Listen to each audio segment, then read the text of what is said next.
देख रहे हैं सिटी इंडिया न्यूज चैनल हक की आवाज। पैराडाइज फंक्शन पैलेस महबूब 21 दिसंबर को कौमी लोक अदालत, आवाम से फ़ायदा उठाने की अपील। ज़िला जज महबूबनगर श्रीमती एन प्रेमलता ने आवाम को मुतल्ला किया है कि अदालतों में ज़ेर इल्तवा मुक़द्दमात के फौरी और खुश उसलूबी से तस्फ़िये के लिए कौमी लोक अदालत का इनेकाद 21 दिसंबर 2025 इतवार को ज़िले की तमाम अदालतों में किया जा रहा है, जिनमें महबूबनगर समेत दीगर मकामात शामिल हैं।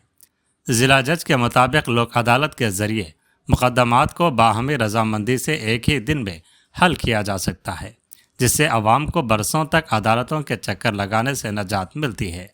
उन्होंने बताया कि दीवानी मुक़द्दमात में अदा की गई मुकम्मल अदालती फ़ीस दरख्वास्त गुजार को वापस कर दी जाती है, जबकि लोक अदालत में दिया गया फ़ैसला क़तई और हतमी होता है और इस पर किसी बालाई अदालत में अपील नहीं की जा सकती। उन्होंने मज़ीद कहा कि लोक अदालत में फ़रीक़ैन के दरमियान ना जीत और ना हार होती है, बल्कि दोनों की रजामंदी से इंसाफ फराहम किया जाता है, जिससे बाहमी ताल्लुक़ात भी बेहतर होते हैं। कौमी लोक अदालत में ज़मीन व जायदाद के तनाज़ात, काबिल मसालिहत, फौजदारी मुक़द्दमात, ख़ानदानी झगड़े, मोटर व्हीकल हादसात के मुक़द्दमात, बैंक रिकवरी मामलात और दीगर दीवानी नौइयत के केसेस का तस्फ़िया किया जाएगा। 21 दिसंबर को मुनक़िद होने वाली कौमी लोक अदालत में शिरकत करके अपने कानूनी मसाइल का मुस्तकिल हल हासिल करें।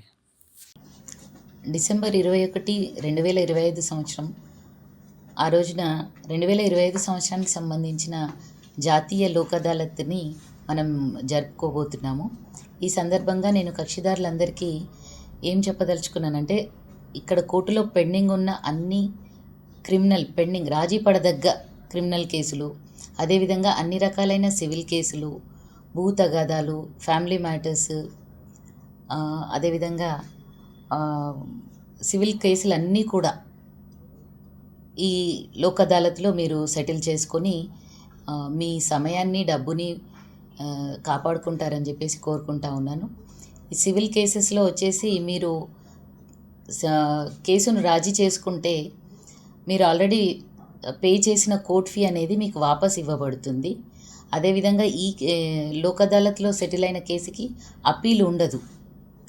సివిల్ అయినా క్రిమినల్ అయినా అప్పీల్ ఉండదు. అదేవిధంగా క్రిమినల్ కేసెస్ అన్నింటిలో కూడా రాజీ పడదగ్గ క్రిమినల్ కేసులన్నీ కూడా మీరు సెటిల్ చేసుకోవచ్చునండి. అది కాకుండా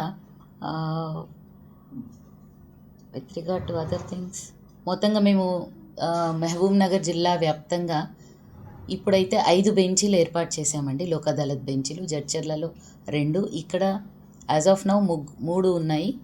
ఇంకా మా మ్యాజిస్ట్రేట్లు ట్రైనింగ్లో ఉన్నారు. వాళ్ళు వెనకాల వస్తే ఇంకొక 3 బెంచీలు ఏర్పాటు చేస్తాము. జిల్లా కోర్టులో మోటార్ వెహికల్స్, అదేవిధంగా సివిల్ కేసులకు సంబంధించిన ఒక బెంచీ ఉంటుంది. అదేవిధంగా అడిషనల్ సీనియర్ సివిల్ జడ్జ్ క్యాడర్లో 1, అందులో ఫ్యామిలీ మ్యాటర్స్ అన్నీ కూడా, అదేవిధంగా సివిల్ కేసులు కూడా రాజీ చేస్తారు. సో ఈ మహబూబ్ నగర్ జిల్లా కక్షిదారులందరినీ ఈ సందర్భంగా నేను ఈ లోక్ అదాలత్ని వినియోగించుకొని అన్ని రాజీ పడదగ్గ సివిల్, క్రిమినల్ అండ్ సివిల్, అదేవిధంగా ఫ్యామిలీ మ్యాటర్స్ కేసెస్ అన్నింటినీ కూడా సెటిల్ చేసేసుకొని మీ తొందరగా సత్వర న్యాయం పొందుతారని చెప్పేసి, ఇందులో ఏ పార్టీ కూడా ఎవరు కూడా గెలిచినట్టు ఒకరు ఓడినట్టుగా ఉండదు. ఈ లోక్ అదాలత్ అనేది ఇరు వర్గాలకి సమాన న్యాయం చేసే రకంగా రూపొందించబడిన ఒక కార్యక్రమం. అందరూ కూడా ఈ అవకాశాన్ని సద్వినియోగం చేసుకొని లోక్ అదాలత్ని సక్సెస్ చేస్తారని చెప్పేసి నేను కోరుతున్నానండి.